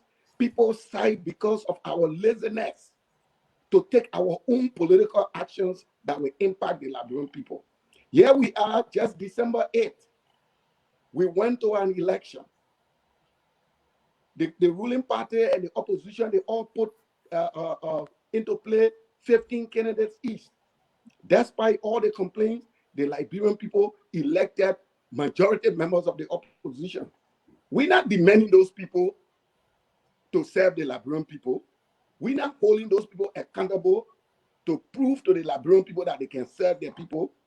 We're counting, resting under the comfort of a United States representative statement. That's the laziness I'm talking about. And it goes on and on. For all of the bad situations that are happening in Liberia, people must also recognize the progress that the country is making, especially in democracy, especially in governance. No one has disrupted the legislature. The last time I checked, you have the opposition that control the entire legislature. They are the one passing the budgets. No one has stopped them from establishing a war crime code, like I said earlier. Look at the Supreme Court. The last time I checked, it was dominated by nominees who were not appointed by the current president. So you think that a Milesky Act will solve all these problems? But the much more broader question is, let us assume that the Milesky Act affects the current leadership. So if we put a new leadership there, it is this act now that will be used to control the lives of Liberia. You're talking about sanctions will embarrass people. The last time I checked, Benin and Europe were on international sanctions. Who is he today? He is a senior political leader in Liberia. So we have to get serious when we talk about Liberia. We have to own our problems, and we have to find solutions for our problems, and not fall for these cheap things that people do either to advance their own interests or to advance the interests of other countries. This is what I'm talking about. Problems in Liberia? Yes. I'm calling on Liberians, political parties, civil society organizations, Liberian voters. The last time I came here, I said, look, it is the responsibility of political organizations to educate Liberians, to conscientize Liberians. Somebody accused me of trying to build socialist training camp. But this is what you do when you're very lazy and you don't want to educate anybody. And so now they are building this false narrative on our people that there is a certain representative now who has formed a tool to save the country. So everybody should wait until that savior arrives. That is very disingenuous. It is very lazy. It is, expecting manna from heaven mentality that has characterized our national life for a long time. We think we have our problems. The solution lies with us. Let us organize and solve those problems through the apparatus, through the structures that we have. We shouldn't lay back and wait for them. This year is serious. It's serious. Nobody, I don't know whether it's serious, but the question is, what else can you do? Will it change the condition of the market woman life in waterside? Will it change the condition of the pepper driver because there is some threat of sanction hanging over the president of Liberia, and that's what people want us to celebrate? That is total tabata. It is the celebration I actually call tabata. Thank you, Joe? thank you. Yeah. Yeah. So let me put it this way. As I said, you have a litany of issues in the country. You have partners that complain about funds being stolen from accounts. You have the death of professional people, auditors, people from the security sector. You have issues, the citizenry, the economic standing is something of concern, and there's uncertainty in several of the sectors in terms of stability. So there are issues in the country. That is not the point we are making here. We are saying that should we have foreigners to come? Should we have a superpower to come to address those issues? Don't we have mechanisms in place to deal with those issues? If we have mechanisms in place to deal with those issues and it's not working, don't the citizenry, who by the Constitution, power is inherent in them to institute the change, can they petition the legislature to withdraw their representative, to withdraw their senators? Can they go to the polls and elect the right people so that the right decisions are made? This is exactly what we are talking about. When the first caller call and talk about sovereignty, when you're talking about international relations, sovereignty, you don't emphasize it much because that's a global village. It's like your palm where almost everyone is related. However, you have to take certain responsibilities. You have to take certain responsibilities. You have to be able to ensure self-sufficiency. Don't we have everything to make us self-sufficiency in food production, for example? What you lack is the leadership to do that. Don't you have the means to advance technologically? What you lack is the leadership and innovation to do that. It doesn't require other people to come to institute those measures for you. So the point we're trying to make here is not that we are trying to say that we are sovereign to the extent that we are advanced, we are innovative, and we can take on all these things by ourselves. But there are steps that you need to take. Ghana is taking that step. Sierra Leone is not making reference to the war situation now. She's moving forward with development in different sectors. Other countries are advancing. Take the step. That's the point we are saying. We have that greater responsibility as citizens of our country. And the various structures like the opposition, people who go into politics directly to seek public office, they have a responsibility to innovate, to be able to impress, to motivate, to encourage the people, to inspire them so that they can be hopeful for change and participate in the process that will lend them to the change that they anticipate. That is the point we are making. So if we have to go to 2023, we don't have to rely on one representative or the United States government to be able to support the opposition by coming up with statements to slam the government to do that. Yes, George Weah needs to take responsibility for the issues in the country. George Weah needs to be investigated. But should that come through a foreign approach? We have institutions in the country to hold him accountable. We have the courts in the country. For people who get missing, especially people who are under his stewardship, providing services, he should be accountable. The legislature is there. If they do the wrong thing, they should be held accountable. That is why we have the 3 separate but coordinated branches that ensure check and balances. If the Liberian people feel that they are not doing it to their satisfaction, they must be inspired, they must be encouraged to be able to institute a change because they have power guaranteed by their constitution. They should do that. So we are saying that today, if Chris's action, this due war happening, and Chris's position goes into action, and government officials are barred, from traveling from the country, from leaving the country, and they impose some economic sanctions. The question is, will that deal with the issue of Liberians being able to solve their own problems? The answer is a resounding no. That is the point. Because Liberians need to know how to solve their own problems so that they don't rely on another Chris tomorrow after this Chris action to come out to sound the alarm before they can take it seriously. It is happening in the country. It is affecting them economically. The reputation of the country is not good. It's not only Chris who's saying it. People are dying without anything being done about it in the country. The mysterious situation. There are deficiencies in some government agencies that are supposed to improve the efficiency of the government. That's not working. International reports have said that. Liberians have said that, But the point is, the solution to the problem should not be from a foreign country, no matter how powerful they are. If that happens, it will only be at the expense of our country because there is an interest that triggers that particular alarm.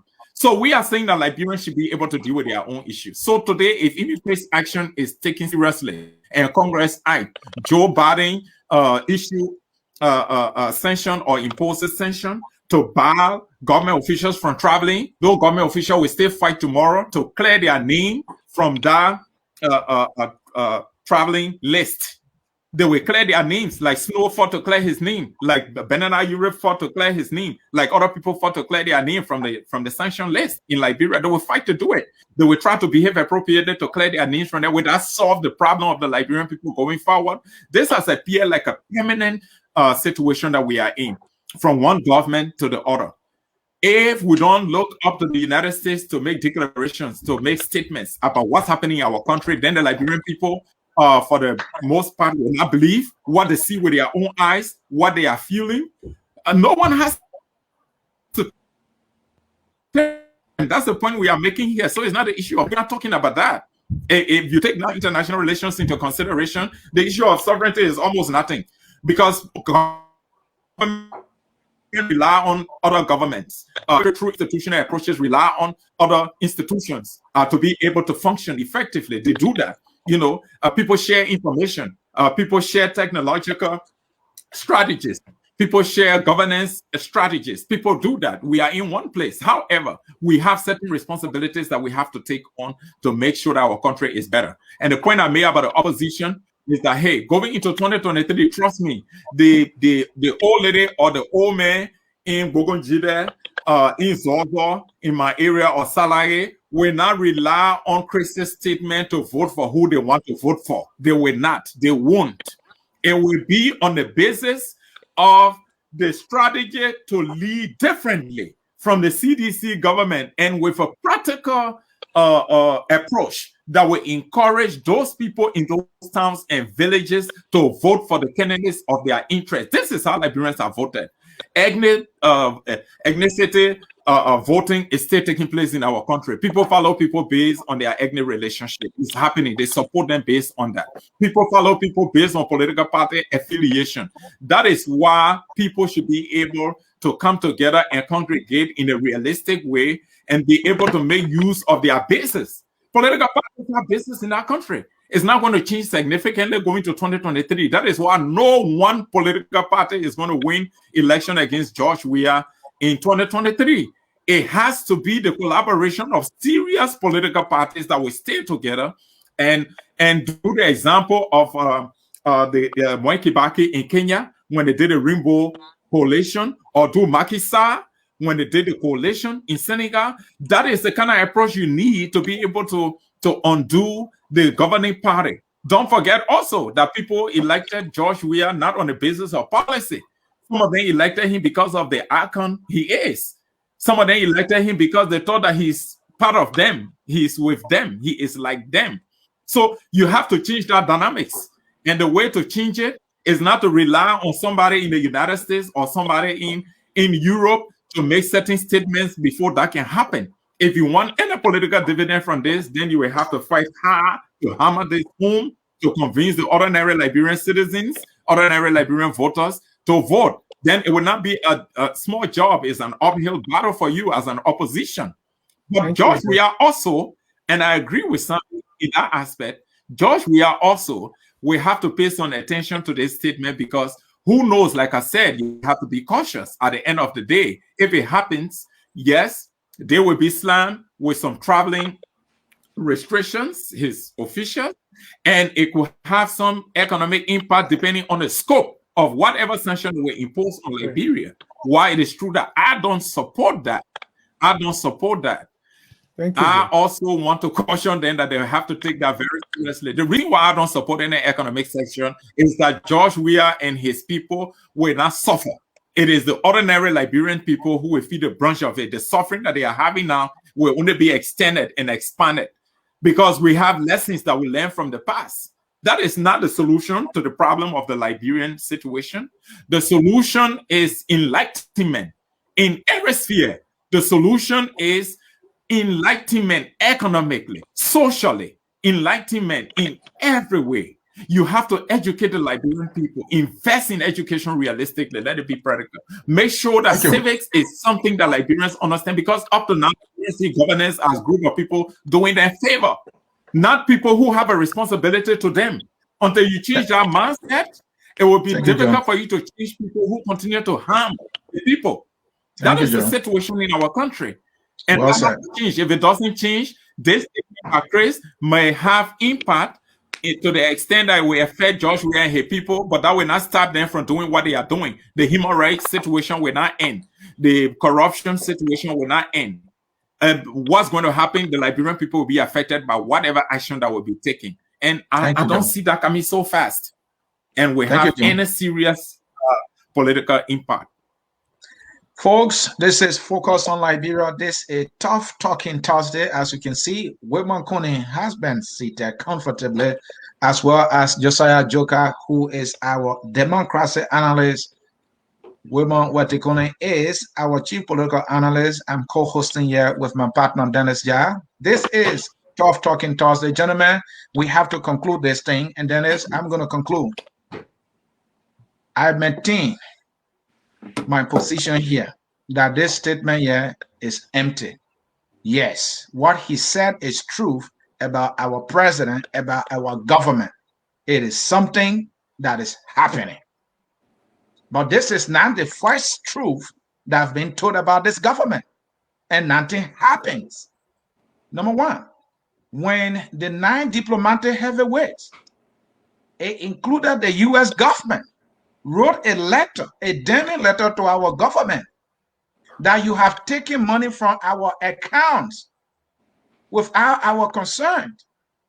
Put our money back. That was shameful.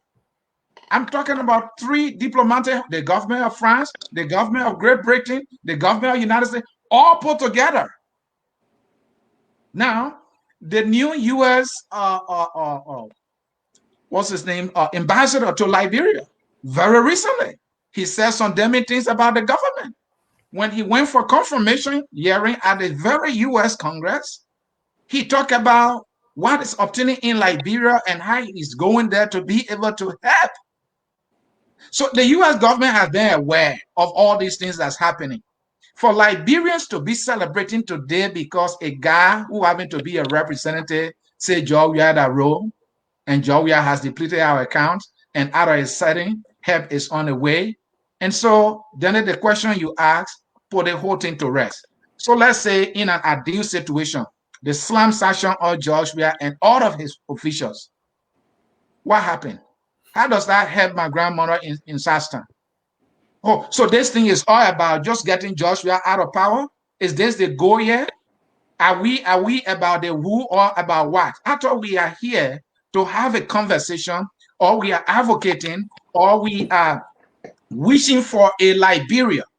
What do we want for our country? I thought that's what we're talking about here. Or is it about who should be president? Anybody can be president if the thing that we need as a country are now put into place by the serious minded leaders. Definitely we will be in the same place. I don't care where the help come from. The help can come from, the White House. It still will not help us. Help had come from the White House before when George Bush spoke and Taylor had to leave. What happened? We went into chaos. So this statement here, there's some truth in it. He tough talk, but I maintain if you look at it from a realistic point of view, whether or not there will be some implication that slamming these people with sanction, I consider it as complete bluff and tabata. I rest my case. On that note, ladies and gentlemen, we want to conclude the discussion for the night. I know Ansuni is a tough talking guy. It's very hard when it comes to these political issues. When it comes to the political issue, you can't be the last. He always get the last word. Kuni want to get the last word, Kuni? You want to talk after Ansuni? I was going to. Oh, okay. Let's give it to Kuni. Let the chief political analyst post us today. Go for it, Mr. Kuni. So, ladies and gentlemen, I want to thank you guys so much. Yeah, I will give each of you 1 minute to go around the room. And again, the whole concept, Chris is saying this. I mean, you should watch John Kerry, what he used to say about Doe. Man, that was fire. What Chris is saying now is nothing compared to what we heard before. Well, someone was saying, well, where's Doe today? It took 10 years. And do we want what happened to Doe to happen to anybody, or that same situation to be repeated? Don't say that. We don't want that. But our country has challenges, and Liberians will need to wake up and do something. Let's conscientize our people. Let's educate them. We say these things on Focus on Liberia. People have heard Ansuni say the same thing. Tougher than what Chris said. I mean, we've been very consistent from late 7 days, 2005 to now. Read my blog. Nobody listens. But they want Chris. They don't want me. That makes me feel bad. Mr. Kuni, your last word. My last word is that, look, Liberians for once should not think that international relation is social charity. It is not. And we have to get an understanding of things that go into decisions that countries make or leaders of various countries make. I see all of the examples of the George Bush telling Charles Taylor to leave Liberia, and somebody saying L. Ross on Taylor. All of those things were made within the context of the United States national security interest. What many Liberians don't know is that Charles Taylor was not important to the U.S. national security interest until Taylor started conniving with Sierra Leone rebels to steal British diamonds. And at that time, the United States were in alliance with Great Britain prosecuting the war in Iraq. It is the theft of Freetown diamonds, British diamonds and Freetown that really brought Charles Taylor to the limelight, or else Chancellor if Chancellor had just limited his activities to Liberia, you have been of no interest to George Bush. And Obasanjo did not ask Taylor to leave because somebody said it. Obasanjo was acting in the national interest of Nigeria. He was coming for a visit to the United States. He wanted to advance his country's interests. Again, my last word is Liberians should stop this laziness that somebody will hand something over to them. That is the point I'm making. This man's statement that no matter how true it may be, no matter how powerful it may be, it will not change conditions in our country until we Liberians get together to organize, to educate, to elevate, to inspire, to motivate our people to make decisions that are in their own interest. The opposition can rejoice all they want, but that's not going to fight. I mean, come 2023, nobody going to go. Nobody will not even know who is Representative Smith. I can guarantee you that. So, in as much as we can caution the president not to relax with this statement, the opposition should not also go to sleep and think that everything is big now. They're ready to seize power. They need to do real work so that if there is an alternative for the Liberian people to see, but to sit here and stay in a stadium and clap for one useless statement coming from the bigoted representative who can't even solve the problem of African Americans in his own state. Mr. Kunu, you're starting a new topic. Just conclude. You have 10 more seconds. I already finished concluding. All right, Mr. Jokai, 49 seconds. Your last statement. Right. So I would say this. I would say this that we should treat Representative Chris Smith's statement with caution. Going forward, we should do that because we don't know the extent to which he's going to push this and what the reception of Congress and the White House will be. So we should treat it with a very good degree of caution. Having said that, I would like to say that we have to get out of this vicious cycle. Treat ourselves bad in our own country, sit and wait for people from the United States and from other places to come and solve our own problem that we will create for ourselves. I think we should get out of that. We've been in this for a very long time, countless. So we have to solve this problem. And the way we do it is the approach that we've suggested. We lay out that firstly know that we have these issues and it's our responsibility to deal with them. We have to deal with them through the systems and structures that we have. So on that note, I would like to say thank you for the invite. And I always look forward to appearing on the show. Thank you. Thank you. This Sunday at 6 p.m. primetime Sunday, we're going to have Dr. Ibrahim Yang. He's going to be discussing for profit and for power, state policies, foreign direct investments, and economic exploitation in Liberia. And he's going to be looking at 1920 to 1960. Next week, we're going to have a graduate of the Poro Society, Mr. Josh Bator, to tell us the history of the Poro, what it's all about, what their role in peace, security, and nation building. You do not want to miss that. On that note, we want to say thanks to our viewers. We want to say thanks to our two analysts. I think we had some good thoughts tonight. I think we all concluded that it will take Liberians to effect the kind of change that we're looking for. Always looking for manna to fall from heaven is not going to help us, but it's just going to put us in that vicious cycle that one president is removed or one problem is solved, and then we start looking again for another savior. We can't continue to do that. As bad as the current government is performing, still help needs to come from us. We cannot sit by and wait for somebody to speak before we do something. We need to educate our people. We need to roll out our sleeves, go into the areas and educate. Tell them, listen to Focus on Liberia. Where we educate, we elevate and promote all things Liberia.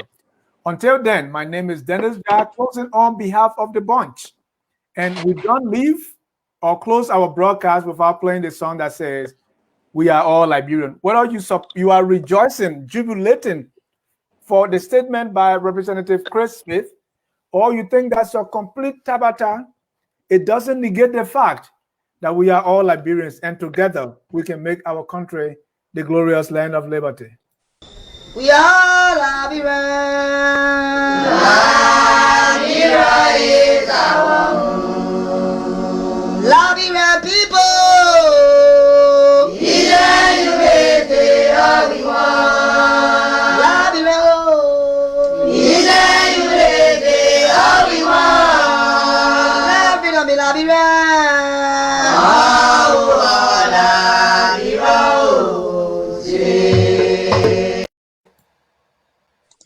We are Liberia.